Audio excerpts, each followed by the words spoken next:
Buenas tardes nuevamente, me presento de forma rápida, mi nombre es César Meneses y hoy les traigo una charla acerca de Clean Code.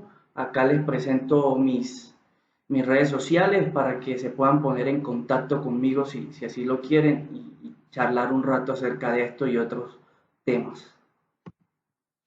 La charla de hoy se llama Clean Code, una filosofía para la vida.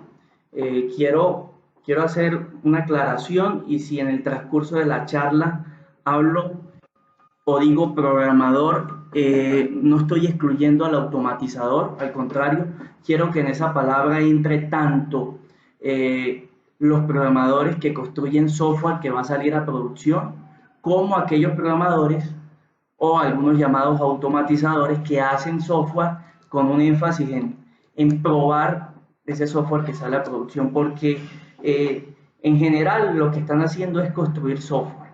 Y este concepto de Clean Code aplica, o esta filosofía aplica para todos. Cuando hablamos de Clean Code pasan dos cosas. Una es esto: quedamos en blanco, no sabemos absolutamente nada. O se nos vienen muchas cosas a la cabeza. Esto suele pasar cuando ya hemos leído algo del tema. Y bueno, no sabemos si Clean Code nos lleva más tiempo, no sabemos qué es difícil, nos hace menos o más profesionales y un montón de cosas. El fin de esta charla es eso, es poder aterrizar todo esto y bueno, partamos de qué es Clean Code rápidamente. Clean Code o código limpio realmente es una escuela de pensamiento, una filosofía que promueve que nuestro código tenga ciertas características. Entre ellas, o las que yo más destaco, son las que ustedes pueden ver, como es un código con sentido, un código concreto, simple, sencillo. Obviamente estas características ayudan a que surjan otras como la eficiencia o la legibilidad. El código tiene que estar testeado. En este sí pongo un pequeño punto o un asterisco porque hay que hacer un poco de diferencia. Los programadores que construyen su software para sacarlo a producción, obviamente mínimo debe contar con unas pruebas unitarias.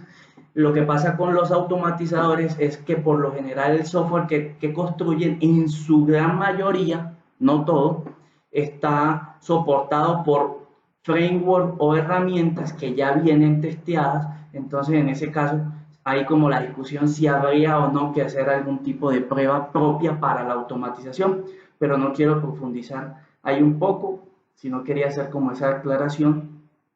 Otras características son tener las mismas dependencias, una responsabilidad única, entre muchas más. Y ya aquí vamos viendo cómo esta escuela o esta filosofía ya empieza a tocar otros temas técnicos como son los principios SOLID, y más adelante vamos a hablar de todas esas cositas que tienen relación. También tocamos temas de pruebas, entonces vean cómo todo se va enlazando.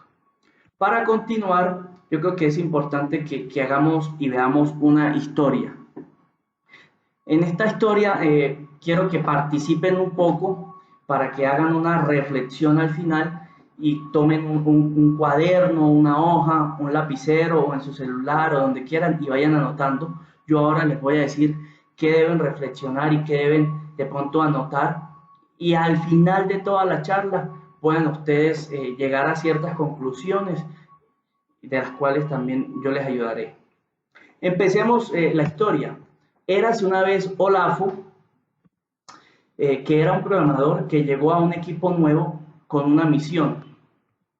Su misión, en este caso particular, era hacer crecer y mantener una automatización, por lo cual pues tuvo o tiene que estar día a día trabajando con herramientas como por ejemplo Serenity BDD, pero también puede ser Cypress, Serenity JS, entre otras, con otro tipo de herramientas como Cucumber, JVG y obviamente con lenguaje de programación. ¿Qué quiere decir esto? Que tiene que codificar. Desde el comienzo tuvo una labor difícil y cada vez que pasaba el tiempo era más difícil porque el código no le permitía o le ponía trabas o le hacía cada vez más difícil su labor que quería, ya sea agregar algo nuevo o evolucionar lo que ya existía. El código no era limpio.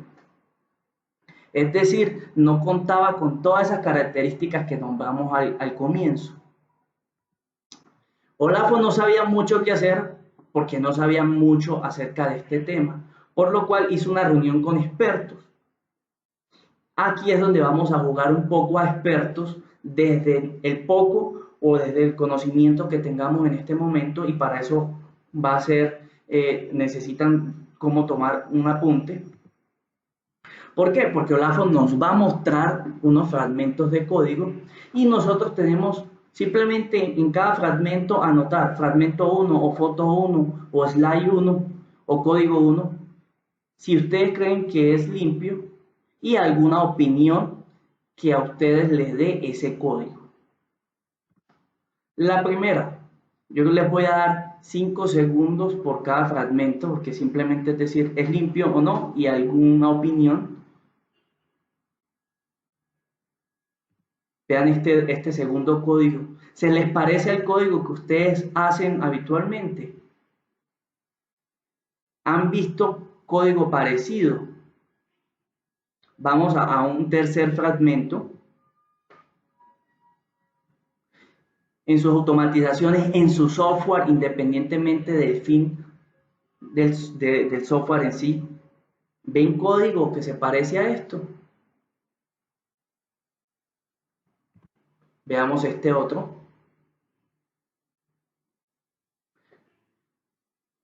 Bueno, espero que hasta este punto hayan podido anotar por cada uno de estos 4 fragmentos si les pareció limpio, si no les pareció limpio, y alguna pequeña opinión que les lleve al respecto. Recuerden que todo esto es para que cada uno de ustedes al final pueda hacer una, digamos, autoevaluación o una reflexión. También surge un montón de preguntas. Por ejemplo, ¿qué debe hacer Olafo? ¿O qué debemos hacer nosotros mismos si estuviéramos en una situación similar? ¿Qué le aconsejarías a Olaf? ¿Qué piensas, y yo creo que esto es muy importante, de las personas que dejaron el código así? Y piensa que en alguna circunstancia tú puedes ser esa persona que deje el código. Puede que lo dejes limpio, puede que no. Entonces, ¿qué piensas? Si lo dejaste limpio, puede que pienses, genial, estas personas lo hicieron muy bien. Y si no fue así, ¿qué pensarías? Veamos el código que yo les mostré, es algo así. Imagínense una clase que tenga más o menos este panorama. ¿Creen que es limpio o no? ¿Creen que está dotado de todas esas características? Sencillez, hace una sola cosa, mínimo de dependencias. Y bueno, ya con todos estos datos y habiendo visto todos estos fragmentos, mantengámoslo ahí y empecemos, digamos, un poco más a profundizar en este tema de Clean Code para poder hacer conclusiones y reflexiones de lo que vimos. Lo primero es siempre empezar, digamos, con esta ley del Boy Scout enfocada a nuestro código, y es que siempre debemos entregar el código más limpio de lo que lo hemos recibido. Y aquí es donde Clean Code se enlaza con otro set de herramientas que es muy importante, que es la refactorización. No voy a entrar a profundizar en ella porque no es el foco de la charla, pero les dejo, digamos, ese otro concepto, ese otro set de herramientas en sí, para que lo apunten y también empiecen a profundizar en estos temas. Y bueno, entonces ya vimos qué es, pero ¿para qué sirve? Ya sabemos que es una filosofía que promueve ciertas características en el código, pero bueno, al fin y al cabo, ¿esto para qué nos va a servir? Bueno, acá traigo 5 puntos que son los más relevantes. Puede y sé que hay más, pero yo creo que estos son muy relevantes. Uno es tomar conciencia cuando hacemos nuestro código. A veces codificamos muy rápido sin tomarnos la pausa y el análisis pertinente que le debemos dar a nuestro código. Ser honestos. A veces vemos código que no es limpio, pero como funciona, preferimos dejarlo así. Eso es, de cierta forma, no ser profesional, porque sabemos que podemos dar más, podemos hacer las cosas de mejor manera y no lo hacemos. Entonces, vean cómo se enlaza, hay que dar lo mejor de sí mismo. Y, como mencioné, adoptar la refactorización. Un concepto pequeñito de refactorización es que es una forma ordenada de limpiar el código. Vean cómo una con otra se va enlazando. Y bueno, ¿qué beneficios nos trae?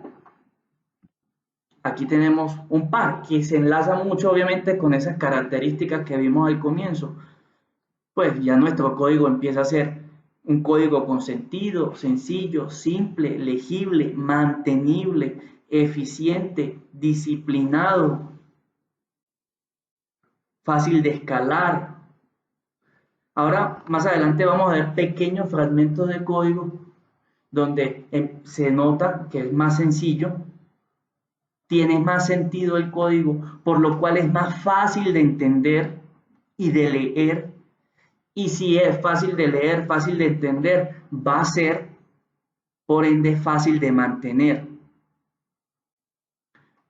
Y si es necesario hacerlo más eficiente o hacerlo eficiente, pues va a ser más fácil de modificar por lo que les acabo de mencionar. Entonces vean que esas serie de características también se enlazan y van formando toda una cadena de beneficios para nuestro código. Y bueno, pero ¿cómo consigo esto? Y es aquí donde empieza, digamos, toda esa escuela o filosofía a partir de algunos consejos o reglas que deberíamos tener en cuenta a la hora de escribir nuestro código. Aquí quiero hacer un paréntesis rapidito. Hay muchos consejos, muchas reglas. Aquí voy a traer a colación las principales. Algo de historia. Clean Code se venía hablando hace muchos años y muchas personas, pero tomó fuerza a partir del libro con el mismo nombre, Clean Code, o Código Limpio en español, escrito por Robert C. Martin.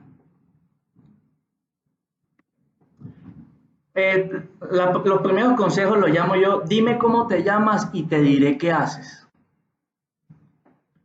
Entonces todos estos consejos van orientados al nombramiento, que muchas veces parece lo más fácil, parece algo trivial y realmente es una de las cosas más complejas a la hora de escribir código. Primer consejo: usar nombres que revelen la intención. Evitar desinformación. Realizar distinción con sentido, y ahora más adelante vamos a ver un ejemplo que nos ayuda a entender más ese tercer punto. Voy a ir nombrándolos y me voy a detener a explicar los que de pronto sean más confusos. Usar nombres que se puedan pronunciar y buscar. ¿Por qué? Pues nosotros por lo general la programación es algo en comunidad, no es algo que solemos hacer solos, o al menos en la actualidad es así. Trabajamos con equipos. Entonces, si tenemos variables, métodos, clases que no se pueden ni pronunciar, ¿cómo vas a hablar de ellas con tus compañeros? ¿Cómo vas a entablar conversaciones técnicas alrededor de problemas sobre ese código si no lo puedes ni pronunciar? Evitar codificaciones, notaciones húngaras y prefijos de miembro. Digamos que esto va muy ligado a la potencia que ahora tienen los IDE o los entornos de desarrollo integrado, por lo cual ya no es necesario ponerle prefijos o sufijos como para indicarle de qué tipo es, como un str, por ejemplo, o una b si es booleano. No, ¿por qué? Porque ya el IDE solamente, o la mayoría de IDEs, solamente con poner el cursor sobre el código te muestra toda esa información. Evitar asignaciones mentales. Esto es cuando en una jerga muy popular, algo significa una cosa que técnicamente o que ya algo más serio, no tan coloquial, tiene otra palabra. Entonces, cuando usamos ese tipo de jerga, hay que hacer un trabajo, aunque mínimo, pues, es un trabajo mínimo, pero es un trabajo mental extra. Por ejemplo, chicharrón. Aquí, particularmente en Colombia, a veces cuando hay cosas complejas o hay errores, uno habla de que qué chicharrón. Eso también tiene que ver con gastronomía, ¿no? Entonces vean que para acá significa una cosa, para otras partes otra. Entonces imaginen si llega a trabajar alguien del extranjero con nosotros y ve una clase que se llama chicharrón, pero que al interior del equipo sabemos que es error. Entonces vean todo lo que se puede volver de complicado, explicarle y todas esas asignaciones mentales. También es importante un nombre por concepto, es decir, si estamos hablando de controladores, es controladores, no que en una misma aplicación un controlador se pueda llamar X controller y también se pueda, por otro lado, tener una clase que va con el mismo principio, pero que alguien le dio por llamarla Y manager. Por ejemplo, entonces ya estamos teniendo diferentes conceptos para una misma definición. Y seguir la convención de nombramiento. Por ejemplo, en Java las clases suelen ser sustantivos y los métodos o funciones verbos. Eso es seguir las convenciones. Cada lenguaje pues tiene algunas convenciones diferentes. Como les decía, aquí ahí tenemos unos ejemplos importantes. Por ejemplo, valor. Valor es un nombre que puede ser claro, pero ¿qué valor almacena realmente? Entonces es muy diferente ver en una clase valor al ver valor desembolsado. Te da más información. TMP, temporal, puede desinformar. Realmente era temperatura. Esto es una O un 0. No sabemos. Segundo, para buscar esto en una clase muy grande, pues va a haber muchas coincidencias y la mayoría puede ser unas O de otras palabras. Entonces es difícil. Siguiente. Esta categoría la llamo divide y vencerás y también está dividida en métodos y en argumentos. Vamos a ver la primera parte de los métodos. Primera regla, cada método debe hacer una cosa y aunque parezca sencillo, es lo más complicado. Y ahorita vamos a ver un ejemplo que va a ser muy ilustrativo. Segundo, los métodos deben ir contando una historia. Un método debe llamar a otro método y así sucesivamente. Un método debe responder algo o hacer algo, pero no las dos cosas. Los métodos deben ser lo más pequeños posibles. Máximo 20 líneas recomienda el libro de Clean Code. Puede ser menos, puede ser más, pero lo importante aquí es que evitemos funciones muy grandes. Hay funciones de 50, 100 líneas. Eso es muy complejo de entender. Los bloques no deberíamos tener más de 2 sangrados. Es decir, en if, entre if, o if dentro de un for, o un for dentro de un if, o un for dentro de un for, y dentro de un for un if, y vean que eso se va anidando exageradamente. Entonces lo que recomiendan es máximo 2. El procesar errores es una cosa, no voy a profundizar porque más adelante vamos a hablar del tema de excepciones. Las instrucciones switch, muy utilizadas pero muy desaconsejadas, hacen muy rígido el código y cuando queremos agregar algo nuevo muchas veces nos toca agregar un nuevo caso y hay que empezar a modificar el código que ya servía y empezamos a violar principios sólidos. Entonces, recomendación, utilizar polimorfismo. Y cumplir con la regla descendente es sencilla, es que, y ahorita la vamos también a ver, es que un método debe llamar al otro, pero ese que llama debería estar debajo de él, no arriba. ¿Por qué? Porque uno suele leer de arriba hacia abajo, no de abajo hacia arriba. Para ilustrar varios puntos, vamos a trabajar con este ejemplo. Si se puede dar cuenta, esto se ve mucho en cualquier código, ¿no? En cualquier programa, que es una serie de if anidados. Si detallamos un poco, parece que hace una sola cosa el método. ¿Qué hace? Cambiar la contraseña. Y claro, para cambiar contraseña yo tengo que validar y si todo está bien, cambio contraseña. Parece que es una cosa, pero en realidad son dos. Ya lo explico. Segundo, vean, debe ser pequeña, es pequeña, vale, pero es un poco confusa de entender. ¿Por qué? Porque cada bloque o cada sangrado o tiene mucho sangrado. Vean lo que 1, 2, 3, 4 y está muy anidado, lo hace más complejo. ¿Cómo se podría solucionar eso? Bueno, primero es identificando qué son esas cosas que haces. La primera que se está haciendo es esto. ¿Qué son if? Son condicionales, es decir, él está verificando algo. ¿Qué está verificando? La contraseña. Primera responsabilidad que tiene este método, verificar. Y segunda es el cambio o asignación. Tiene dos responsabilidades. ¿Cuál sería lo correcto? Que este método tuviera una sola responsabilidad.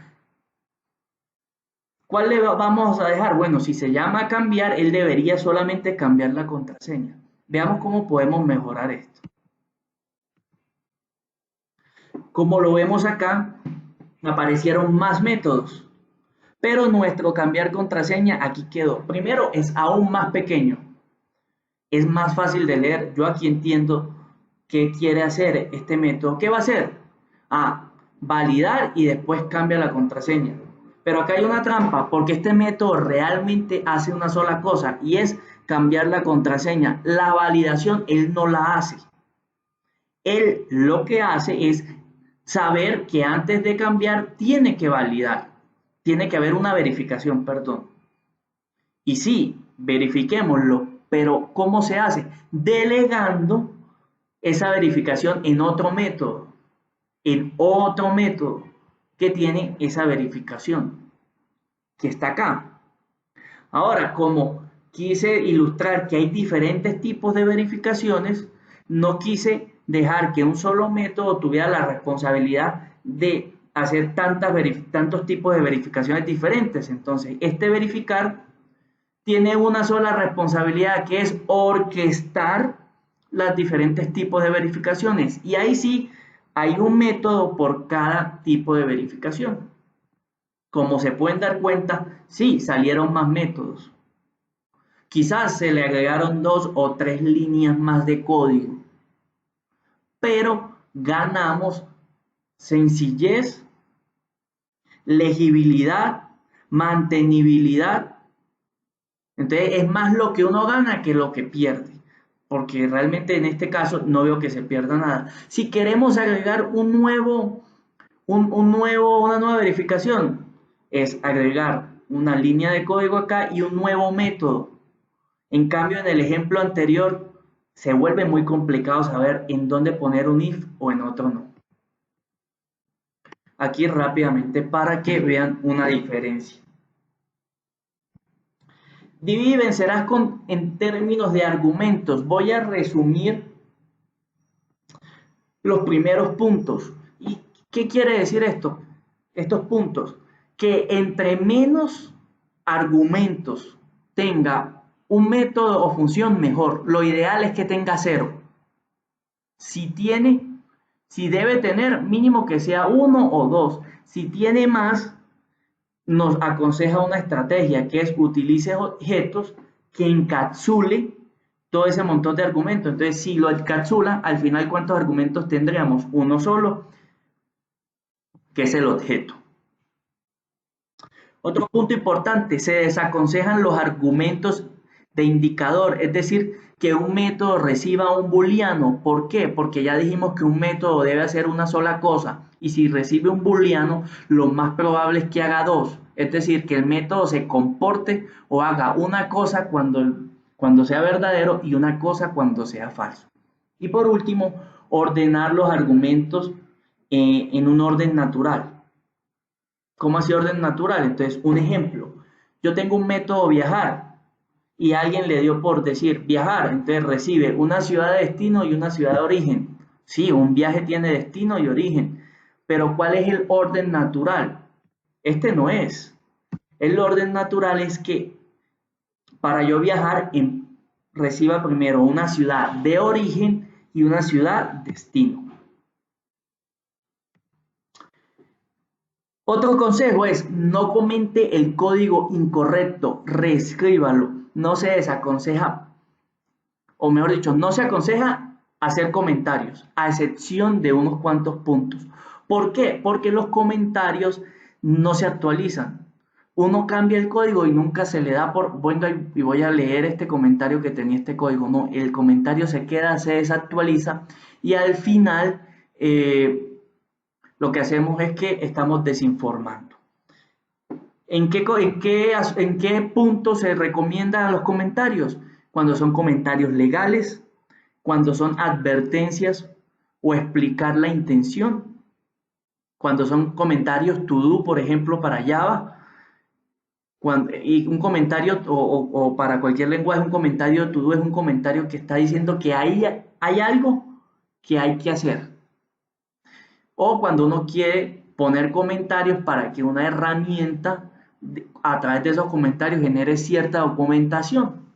Entonces son unos casos muy particulares. Ojo con el de advertencia, porque todo el mundo dirá, yo tengo que advertir mi código. No, realmente son casos muy particulares. Por ejemplo, el uso de una librería particular. Tú no puedes advertir, no cambiar la versión de la librería uno por una mayor o menor, porque si se cambia, X cosa puede pasar. Entonces, para que esto quede muy claro. Todos cometemos errores, entonces hay que tener en cuenta que como los cometemos hay que atraparlos, hay que tratar de solucionarlos. En Java, por lo general, es un try and catch, o en la mayoría de lenguajes se usan mucho estas palabras claves, ¿no? Try y catch. El control de errores es importante, pero si oscurece la lógica es incorrecto, muchachos. Entonces hay que tener mucho cuidado.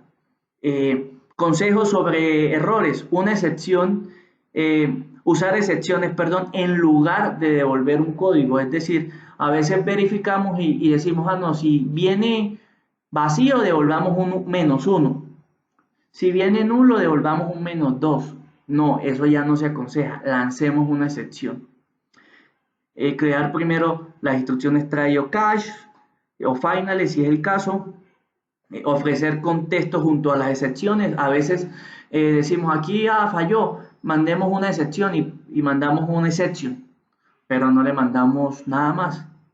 Y nosotros podemos crear nuestras propias excepciones para que cuando uno las vea tenga mayor contexto, o a la excepción que usemos ponerle un mensaje también para que dé contexto. Nunca devolver nulos ni pasar nulos. Eso es muy importante. ¿Por qué? Porque es un nicho de null pointer exception y va a ser peor. Entonces es sumamente importante eso. A menos que estemos trabajando con una librería de terceros que nos obligue a pasarle un null. Ejemplo de esto. Aquí podemos ver un método que tiene try, catch y vean. Si el código del interior ya era difícil de entender, ahora imagínense envuelto, por decirlo así, entre try y catch. Entonces, una solución es dividirlo. Un método que se encargue de capturar el error, véanlo, aquí está el try y el catch, sencillito. Y otro método que aquí está, que haga la lógica, y está acá. Entonces, yo quiero entender cómo se va a capturar el error o cómo se va a procesar, lo reviso acá. Quiero entender realmente qué se está haciendo, lo reviso acá. Y va a ser más sencillo de entender. Ya casi no nos queda tiempo, entonces vamos a ver rápidamente el tema de los límites te darán la libertad. Esto tiene que ver también con un buen diseño de código y va muy de la mano cuando trabajamos con librerías externas. Entonces, cuando yo trabajo, que es lo más común, trabajar con librerías externas, pues porque no vamos a reinventar la rueda. Lo primero es comprender hasta qué punto, es decir, conocer los límites de mi propia aplicación, saber hasta dónde llega mi código y dónde empiezo o dónde empieza el código de terceros. Y aquí es donde viene el tema de límites limpios. La más fácil de entenderlo es con un ejemplo que es muy similar al que viene en el libro. Entendámoslo así. Estamos construyendo toda una aplicación que necesita de una API o de un componente externo. Es evidente que este código que necesita de esta API, queremos hacerle límites limpios. ¿Para qué? Para evitar que mi código se mezcle con la implementación de esa API de tercero. ¿Por qué? Porque no sabemos a futuro qué va a pasar con esa API. Si va a aparecer una mejor y yo voy a querer cambiar.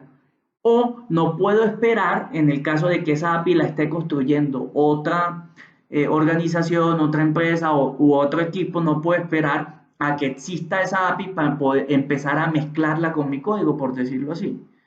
Entonces, una forma de crear límites es a través de interfaces. Lenguajes como Java, como C# usan interfaces